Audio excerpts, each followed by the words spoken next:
Hello and welcome to the second video in the series on the best mutual funds in India for the year 2024. This is the second video. Make sure you have watched the first video on a large cap funds before you watch this one. In this video we will discuss India's best multi-cap, flexi cap and large cap and mid cap funds. This is my favorite category and that's why this video is my favorite.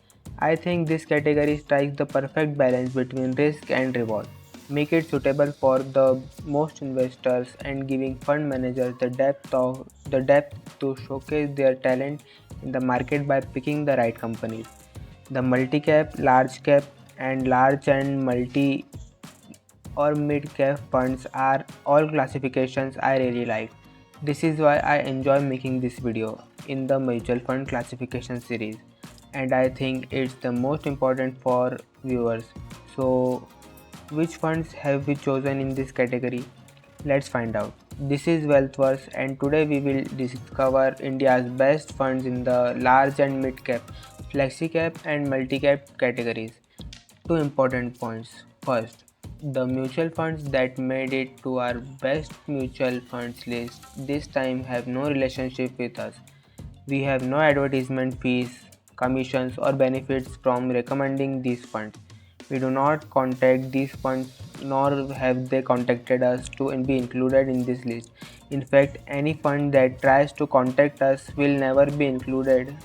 Only honest, transparent, and well performing funds that can make it on merit will always be on this list. We will never recommend a bad fund for monetary gain on this channel. As I mentioned in the last video, I will not just tell you the names of the funds and say I like them or our team likes them. This year, we will take you through the reasoning process. There are hundreds of funds in each category, and we will show you how we eliminated them and reached our preferred funds. This ensures transparency and equips you with logic and mental models to choose the right fund for yourself.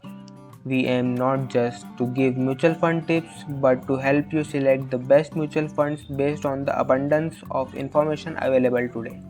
We will take you through the entire process, which took our team 2 months of hard work. So let's get started. Since we are focusing on three categories, today's multi-cap, flexi-cap and large and mid-cap, there is often confusion, especially between multi-cap and flexi-cap. We first had to decide if we would recommend a fund from each of these three categories or if we had favorite or if one category was logically better than the others. We started by comparing flexi-cap and multi-cap. Theoretically, flexi-cap is a better category because the fund manager has the freedom to invest in any class of companies.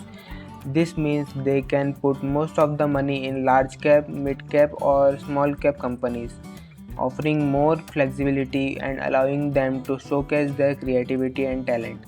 This is good if the fund manager is good and bad if the fund manager is bad. But a bad fund manager can perform poorly in any category. Therefore, we need to see which category gives the good fund manager for more scope to outperform. We believe that in India there is still enough mispricing and misinformation in the markets for a good fundraiser to identify price gaps and outperform the market. Scientifically, as we explained in this last video, this belief doesn't hold in the large cap category. We trust that good fund managers can still outperform the market in the flexi cap category. Hence, we decided to include one fund from the flexi cap category. Next, we compared multi cap versus large and mid cap funds. The difference is that SCBI mandates that a multi cap scheme invest at least 25% of its money in large cap, 25% in mid cap, and the remaining 30% in any combination of large, mid, or small caps. This makes the large and mid cap category slightly safer because it has a minimum allocation to large caps, reducing risk. When comparing multi cap and large and mid cap categories, multi cap funds often have slightly higher risk returns because they take more risk. However, when considering the risk reward ratio, the extra returns from multi-cap funds don't seem justified. At WealthWorks, we prioritize safety over returns. We chose a large and mid-cap fund and a Flexi fund this year, and I will now reveal which ones. In the FlexiCap category, there were 80 funds available. Of these, only 24 beat their benchmark, the Nifty 500, which gave 20% CAGR return over 3 years. Many of these 24 funds achieved higher returns by taking on more risk. We wanted funds that took the same or lower level of risk to achieve better returns. After evaluating the Sharpe ratio, standard deviation, and beta, we found that only 9 funds managed to do this. Further, we set a parameter to include only those funds with a total expense ratio of less than 0.75% for a direct plans. This left us with 4 funds which you can see on your screen. These are decent choices, but after considering the fund's history, AMC reputation and consistency, the winner for the 7th consecutive year is Parag Parikh Flexi Cap Fund. In the large and mid cap category, we started with 30 funds, of which only 5 beat their benchmark. Only 4 of these took on the same or lower level of risk. After considering the expense ratio, 3 funds remained.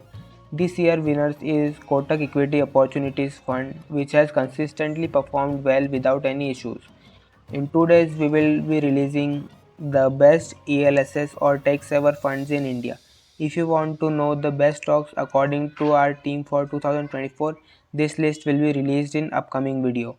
If you found this video useful, subscribe to our channel and like the video. Turn on notification for updates.